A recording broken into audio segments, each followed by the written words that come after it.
बरं वाटतंय का बाळा आता? जे सांगितलं ते काम केलं असतंस तर कदाचित माझी ही अवस्था नसती मामा.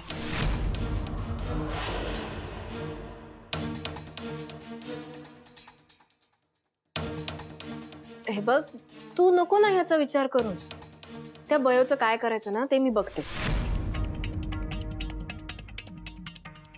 आत्ताही ती मूर्खासारखं म्हणते कातळगावला जायचं वगैरे काहीतरी. तू नाही ना जायचा विचार करतेस बाळा? मला माहितीये माझं बाळ मला सोडून कुठेही जाणार नाही. मामा मला ना खरंच आता या टॉपिकवर काही एक डिस्कशन करायचं नाहीये. आत्तासाठी तू प्लीज जा इथून. प्लीज. ठीक आहे, तू आराम कर.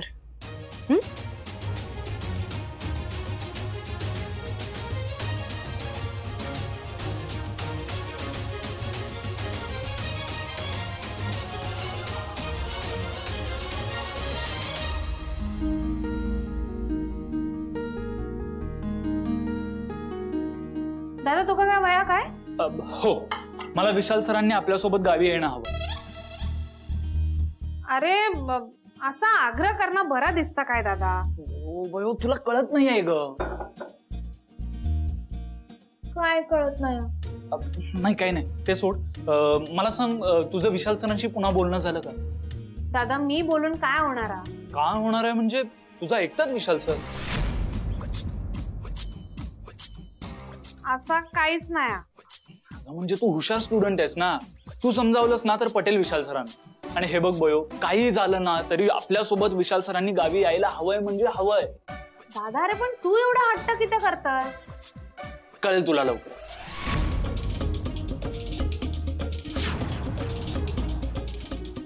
बापरे, आरो दादा माझ्या आणि विशाल सरांबद्दल कळलं तर नाही ना? भयो भयो, विचारशील ना विशाल सरांना? हा मग बघू ता काय नंतर. माका आता काम आहेत, मी येईल. नाही ऐक ना भयो, भयो ऐक ना. हे तर अंकिता, काय झालं? इरा काय बोलली? आरव यार, तुझा प्लॅन खरंच सक्सेस होईल असं नाही वाटत आहे. तिची नाही यार इच्छा. अंकिता तू बघच, ती आता किती जरी नाही म्हणत असली ना तरी विशाल सर येणार आहेत हे तिला कळल्यानंतर ती आपोआप येईल. आणि मला बयोसाठी तिला गावी घेऊन जायचंय ग. कारण मला माहितीये किती इमॅजिन करून बयोने प्लॅन बनवला. आम्ही गावी पुन्हा त्या घरी जाणार, तिथल्या रस्त्यांवरती फिरणार, आणि मला पण ते लहानपण पुन्हा जगायचंय. तू बघच, हिरा आता काही जरी म्हणत असेल ना तरीही विशाल सर येत आहेत म्हटल्यानंतर ती नक्की आहे. अरे आरव, पण तिला इथे थांबून सरांना प्रपोज करायचंय. गावी गावी नाही रे, तिच्या किती वाईट आठवणी आहेत तिथे. एक्झॅक्टली अंकिता, त्याचसाठी तर मी म्हणतोय. इराचं विशाल सरांवरती प्रेम आहे हे जर इराने गावी गेल्यानंतर सांगितलं तर तिच्या मनातल्या वाईट आठवणी आपोआप पुसून जातील ना.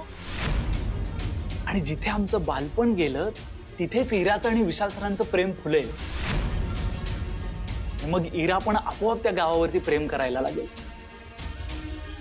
त्यासाठी आपल्याला विशाल सर आणि इराला एकत्र आणायलाच हवं.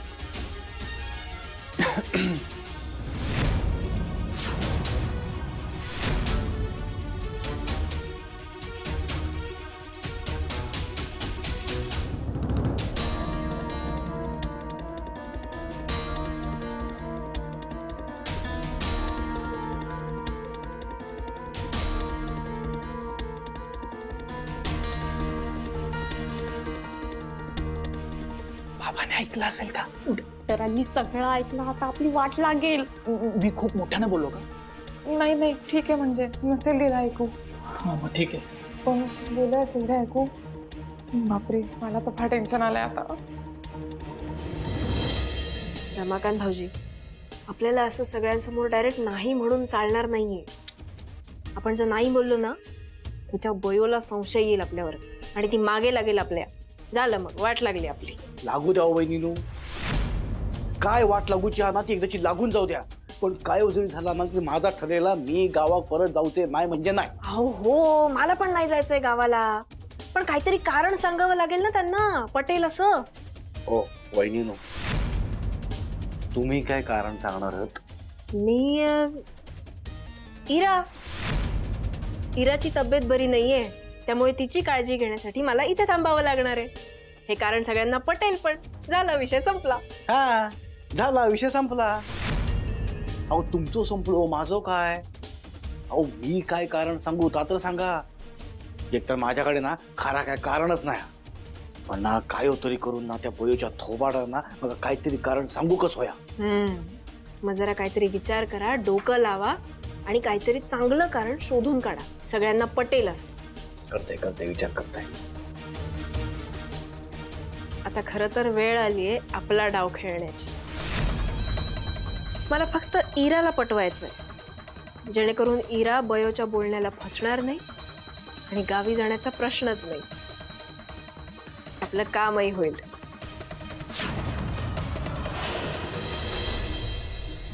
बाबा येऊ? हो ये ना. काय रे? बाबा अरे ते इराचा पाय अधूनमधून दुखतोय खूप. ही पेन किलर दिली तर चालेल का बघ ना.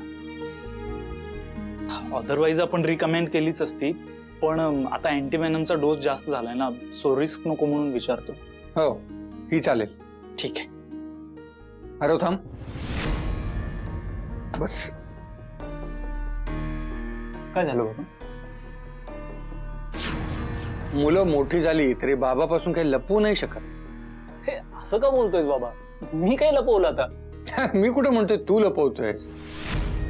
मी एवढंच सांगतोय की माझी मुलं आता वयात आली आणि हे वयच असतं नवीन नवीन गोष्टी अनुभवण्याचं, नवीन नाती जोडण्याचं, प्रेमात पडण्याचं. बाबाला माझ्या आणि अंकिताविषयी कळलं तर नसेल ना? प्रेमात? अरे तसं काही नाही आहे बाबा. अरे म्हणजे नवीन नाती वगैरे असं काही नाही खरंच.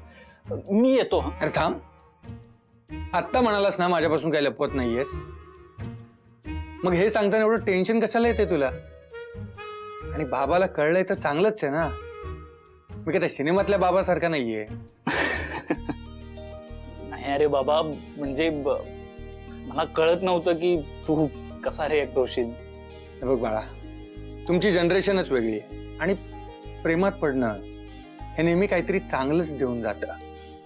फक्त ती समोरची व्यक्ती कोण आहे हे जास्त महत्वाचं. आणि मला आपल्या इराचा खूप अभिमान वाटतो. तिची निवड एकदम परफेक्ट आहे. इरा? मला समजलं इरा आणि विशाल बद्दल. अच्छा, इरा आणि विशाल सरांबद्दल. अच्छा, तुला पण कळलं का? बरं मला सांग, विशालचं काय म्हणणं आहे? पण त्याला ही इरा आवडते ना?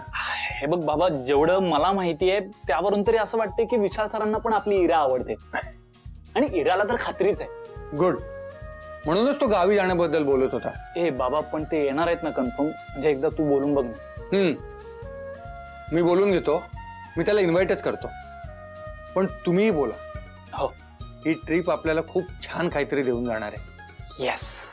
फक्त त्या विशालला रेडी करा. काय? बर चल बाबा, मी येतो.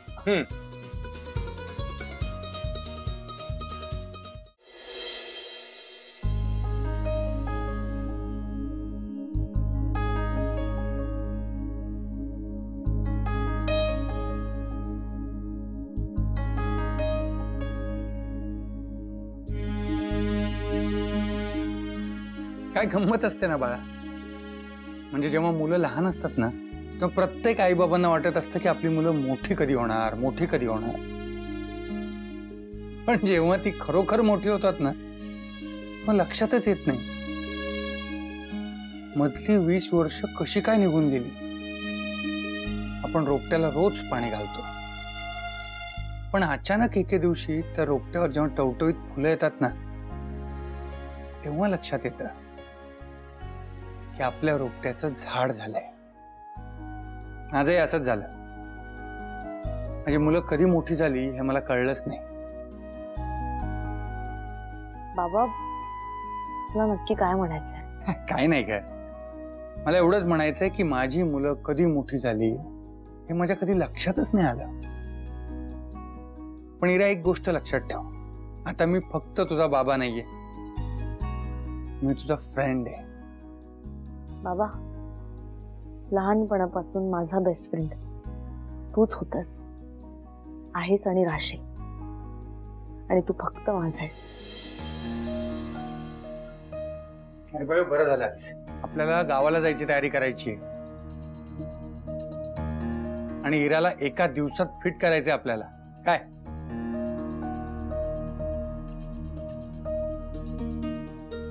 काय झालं काय? बाबा बघा ना, इरा गावात येणार नाही असं बोलता.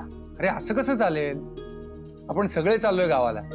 तिकडे तो विशाल यायला तयार झालाय आणि तू असं करतेयस.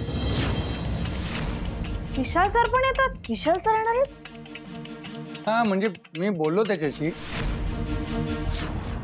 त्यांनी तर तयारी पण सुरू केली आहे. आणि तुम्ही अजून अशाच आहात. ह्या कधी घडला? विशाल सर तर मका काहीच नाही बोलले.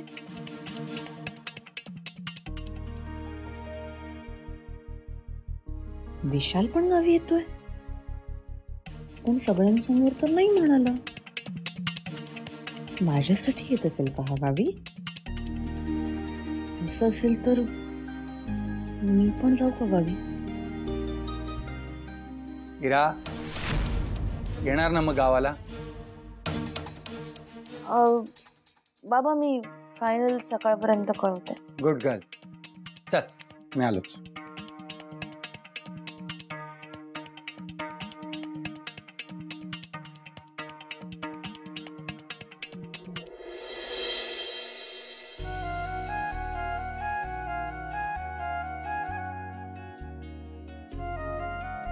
विशाल सर गावी येऊ कसे काय तयार झाले? आणि कित्या? म्हणजे त्यांनी येऊ नये असं माझं म्हणणं नाही हा, पण मग या सगळं घडला कधी? बाबांका विशाल सर गावात येऊ हो कधी बोलले?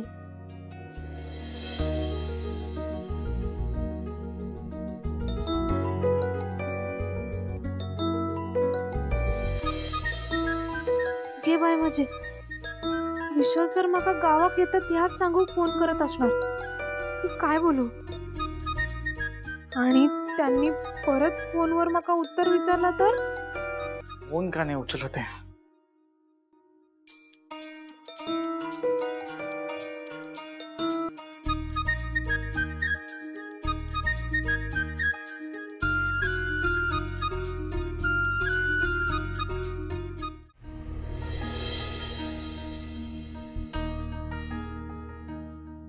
हिरा,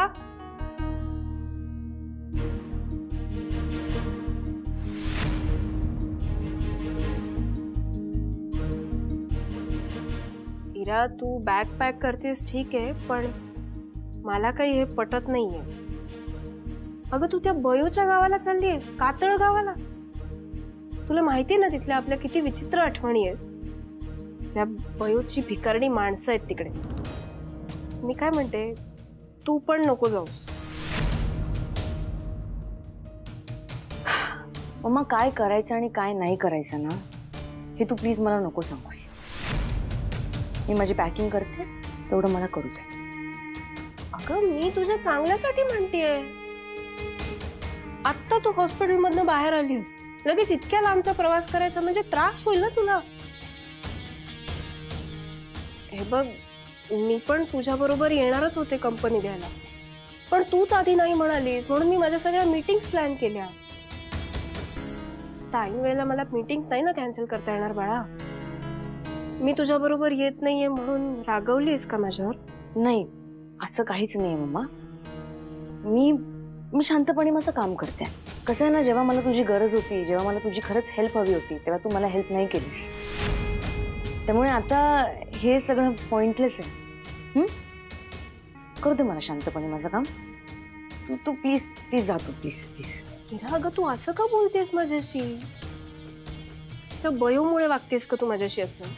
ती मुद्दामून आपल्यामध्ये गैरसमज निर्माण करतेय, कळतंय का तुला? मम्मा प्लीज. अगं मला तुझे सल्ले नको आहेत. I am good. ठीक आहे, नको बोलूस, पण त्या बयोपासून जरा सावध राहा एवढंच सांगायला आली. ती काहीही करू शकते.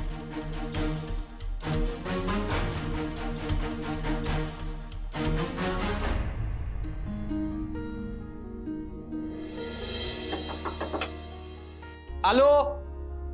अरे सर या ना, तुम्ही कसे काय? म्हणजे असं आलो तर चालणार नाही का? नाही नाही, मला तसं नव्हतं म्हणायचं सर. तुमच्यासाठी या घराचे दरवाजे कायम उघडे. अरे वा, स्वयंपाक करतोयस तू? तूच बनवतोस रोज जेवण? हो सर, मला बाहेरचं जेवण नाही आवडत आणि एकट्या माणसासाठी बनवायला कितीसा वेळ लागतो ना, म्हणून मीच करतो.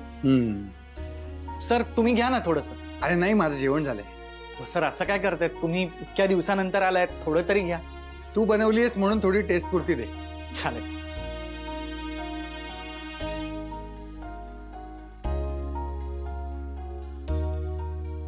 सर घ्या. या बसा. अरे तुला घे. हो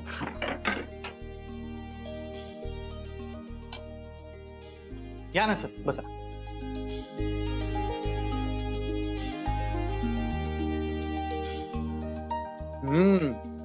मस्त झाली आहे.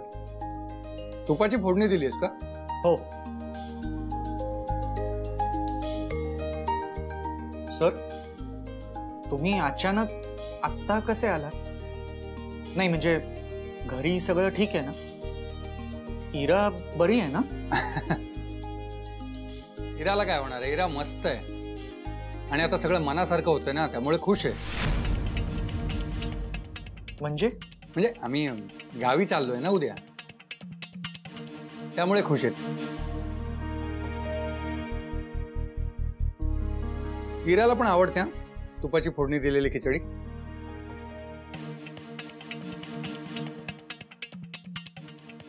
विशाल, तुझं झालं पॅकिंग? नाही म्हणजे सुट्ट्या आहेत तर तू पण गावी चाललायस ना? हो सर, म्हणजे मी सुट्टी घेतलीये पण मी गावाला नाही जाणार. अरे वा, हे छान झालं. मग तू आमच्यासोबत चल ना आमच्या गावी. तसंही गणपती येणार आहेत आणि पावसाळ्यात कोकण सुंदर दिसतो. मजा करू आपण तिकडे. सर पण नाही म्हणजे मी तुमच्या गावाला कसा येऊ ना? अरे आता आपल्यात तुझं माझं काही राहिलंय का? तू आता आमच्या कुटुंबाचा एक भाग आहेस आणि तू सगळ्यांमध्येच कसा मिसळून असतोस मला सांगत होती इरा. काय सांगत होती? हेच की तू कसं सगळ्यांमध्ये मिक्सअप होतोस. आणि आरवने मला सांगितलं की त्यांनी तुला इन्व्हाइट केलं होतं पण तू नाही म्हणालास. म्हटलं असं कसं चालेल, त्याला यायलाच हवं आपल्या गावी. सर तरी पण मी कसा? आता पण बिन काही नाही. अरे बाप्पा येणार आहेत घरी आणि आम्ही सुद्धा कैक वर्षांनंतर गावी चाललोय आणि सगळेच असणार आहेत ना, इरा, आरव, बयो. मजा येईल तिकडे, खूप धमाल करू आपण. हीच चांगली संधी आहे. सरस्वतीशी गावाला नीट बोलता येईल. कदाचित तिनेच सरांना मला कन्व्हिन्स करायला पाठवलं असेल. काय रे, हा येतोस ना गावी? सर मी तुम्हाला नाही म्हणू शकतो का? बेस्ट. मग उद्या लवकरच निघायचं आपल्याला. तू पटकन जेवून घे, पॅकिंग कर आणि झोपून जा. पहाटेच निघू आपण. बर. आणि तू येतोयस हे कळल्यानंतर मुलं पण खूप खुश होतील.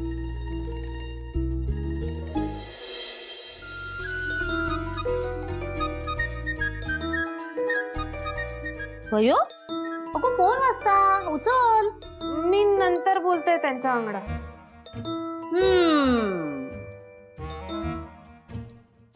आत्ते, माका ना काहीच कळत नाही की. कळत नाया की कळवून घेऊचा नाया? या बघ भयो, विशाल सरांबद्दल काय कळत नसात ना तर त्या तुझा तुका शोधूचा लागतला. आत्ते, कॅम्प मध्ये इराचा या सगळा होण्याआधी विशाल सरांनी माका प्रपोज केला. काय काय? अगो मग तू काय बोललो? मी अजून उत्तर नाही दिला. बघ, उत्तर माहित आणि दिलं नाहीस का उत्तर सापडत नाही या? माझा माकाच कळत नाही. हे बाय माझी बयो लाजता पण. हसतच की त्या. काय नाही गो, तू लहान असताना अभ्यास करताना असं खायच्या प्रश्नाचं उत्तर नाही ना सापडला की असा चिमणीसारखा तोंड करून बसायचीस. पण बयो, आता जर तुका भारती बहिणीने विचारलं नसता की विशाल सरांवर तुझा प्रेम असा काय तू काय म्हणाला असतास?